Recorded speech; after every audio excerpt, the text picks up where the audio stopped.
मित्रों, हम सभी कुछ इस प्रकार की रूढ़िवादी परंपराओं से जकड़े हुए हैं। कुछ इस प्रकार के हमारे समाज में, हमारे देश में, हमारे राज्यों में, अलग अलग जाति संप्रदायों में कई प्रकार की इस प्रकार की अंधविश्वास की घटनाएं हैं जो पता नहीं कब से चली आ रही हैं, जिनके बारे में हमें कुछ भी पता नहीं है, लेकिन हम उन्हें ढोते हुए चले जा रहे हैं।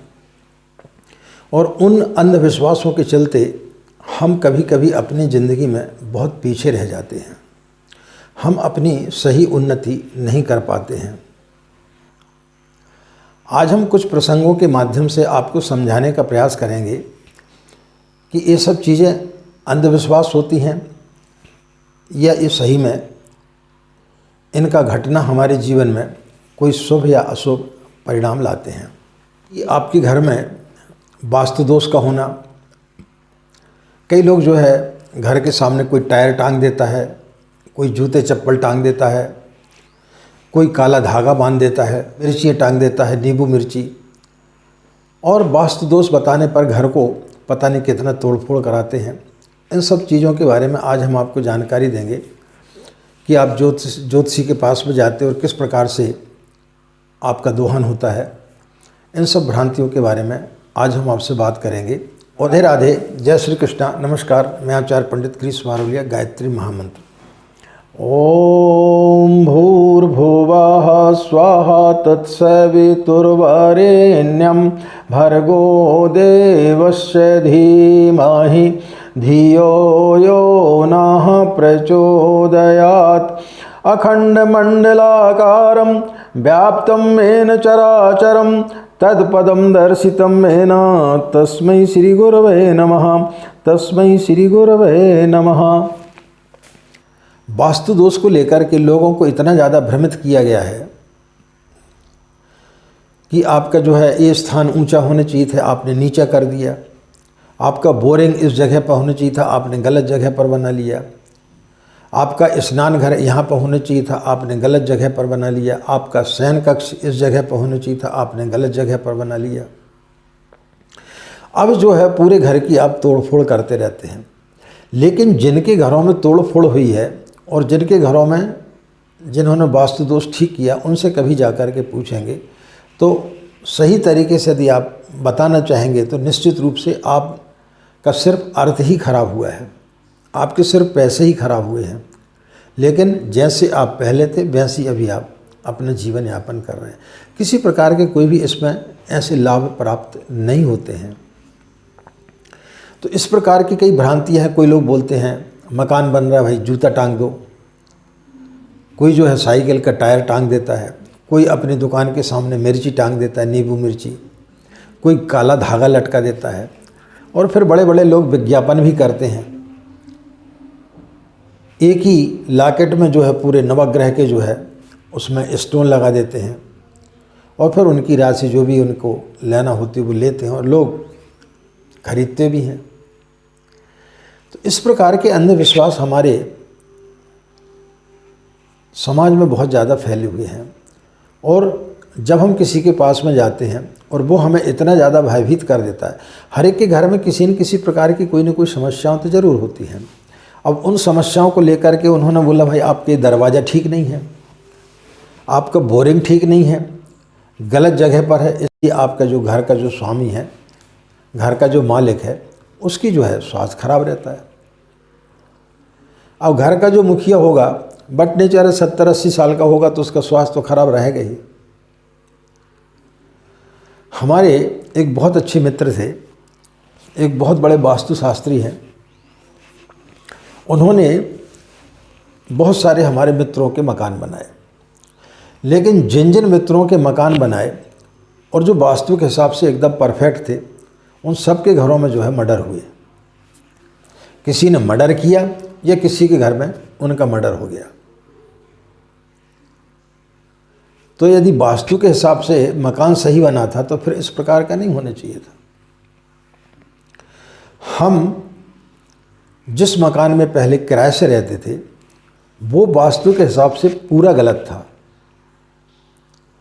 लेकिन उस समय हमारी उम्र थी, हम युवा थे, और उस मकान में हमने 9 पुरुषचरण किए। और जब से हमने अपना स्वयं का मकान खरीदा है, जिसको वास्तु की एक एक चीज़ समझ करके, और हमने पूरा वास्तु के हिसाब से अपना मकान बनाया है, लेकिन इसमें हम उस प्रकार की कोई भी साधन नहीं कर पाते। यदि वास्तु के हिसाब से यदि हम चले तो फिर जो मकान वास्तु के हिसाब से पूरा गलत था, वहाँ पर हमने ये सब चीज़ें क्यों की?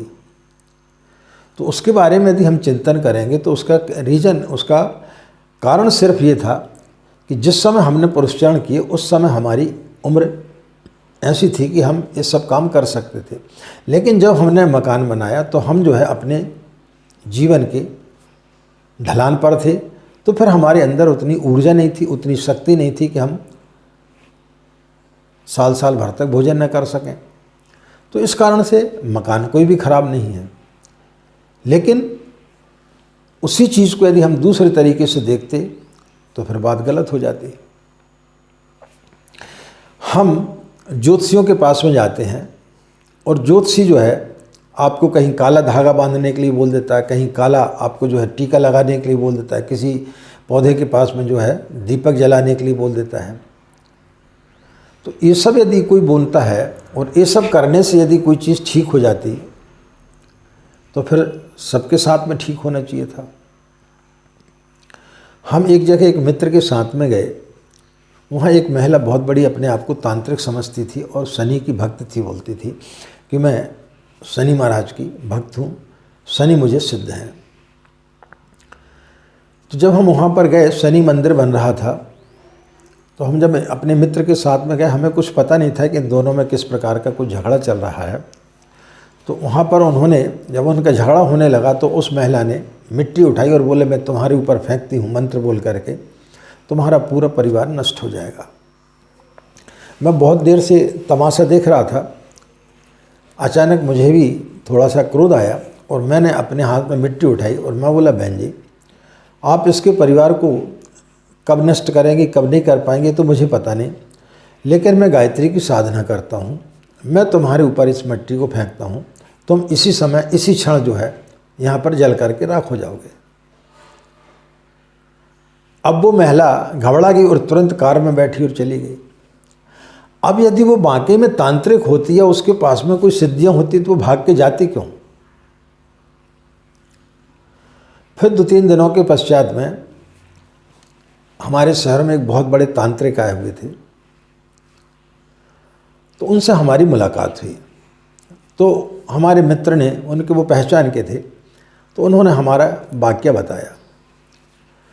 तब उन्होंने बताया कि साहब, जो व्यक्ति गायत्री मंत्र की साधना करता है, जो व्यक्ति गायत्री मंत्र जपता है, उसको किसी प्रकार की ना तो कोई तंत्र साधनाएं प्रभावित कर सकती हैं, ना कोई ग्रह नक्षत्र उसके लिए प्रभावित कर सकते हैं। तो जो व्यक्ति गायत्री की साधना करता है उसे किसी प्रकार का कोई भी ग्रह नक्षत्र उन्हें परेशान नहीं कर सकता। हाँ, लेकिन आपका जीवन है, जीवन में उतार चढ़ाव आते हैं, वो उतार चढ़ाव आएंगे। जब आपको बीमार होना होगा आप बीमार होंगे, जब आपकी मृत्यु होना होगी तब आपकी मृत्यु होगी। लेकिन हम परेशान होते क्यों हैं? हम परेशान उन ग्रहों के कारण नहीं होते, हम परेशान स्वयं अपने आप से होते हैं। हमारे अंदर नकारात्मकता ज़्यादा रहती है, हम गलत सोचते हैं कि हमारे साथ में ये घटना घट गई। अब आप गायत्री मंत्र का जाप कर रहे हैं तो बहुत सारी भ्रांतियाँ हमारे दिमाग में रहती हैं, बहुत सारे अंधविश्वास हमारे अंदर भर दिए जाते हैं। आज ब्रह्म मुहूर्त में सो करके नहीं उठे, हमें पाप लग गया। हम 3 माला का जाप करते थे, 1 ही माला का कर पाए, हमें पाप लग गया। आज हमारी ज्योत बुझ गई, हमें पाप लग गया। आज हमारे छोटे बच्चे ने पूजा स्थली के पास में पेशाब कर दी, हमें पाप लग गया। पाप पुण्य की परिभाषा आपने ही निर्मित कर ली, आपके लोगों ने भ्रमित कर दिया और आप उस अंधविश्वास में जकड़ गए।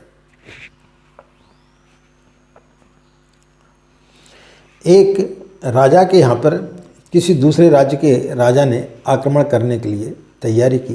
वो आकर के नदी के उस पार ठहरा हुआ था। राजा चला जा रहा था रथ पर, तो उसने अपने राजपुरोहित से पूछा कि भाई हमें कब युद्ध प्रारंभ करना चाहिए। उन्होंने तुरंत अपना पंचांग निकाला और बोले महाराज अभी दशासूल चल रहा है, 2 दिन के पश्चात आप जो है उसके ऊपर आक्रमण कर सकते हैं। उसी समय से एक 70 साल का एक वृद्ध व्यक्ति वहाँ से निकला। वो मुस्कुराया और बोला पंडित जी इसी दिशा में मेरे खेत हैं और मैं 50-60 साल से नित्य जो है इसी दिशा में प्रतिदिन जाता हूँ, लेकिन मेरा तो आज तक कोई अहित नहीं हुआ। उन 50-60 साल में पता नहीं कितनी बार इस दिशा में दशासूल लगा होगा, लेकिन मेरे साथ तो कोई अशुभ घटना नहीं घटी। उस राजा को बात समझ में आई और उसने जो राजा उसके यहाँ आक्रमण करने के लिए आया था उसके ऊपर आक्रमण किया और उसकी विजय हुई। अब यदि वो उस ज्योतिषी के चक्कर में पड़ गया होता तो सामने वाला राजा दशासूल के लिए तो नहीं बैठा होता, वो आक्रमण करता और ये राजा हार जाता।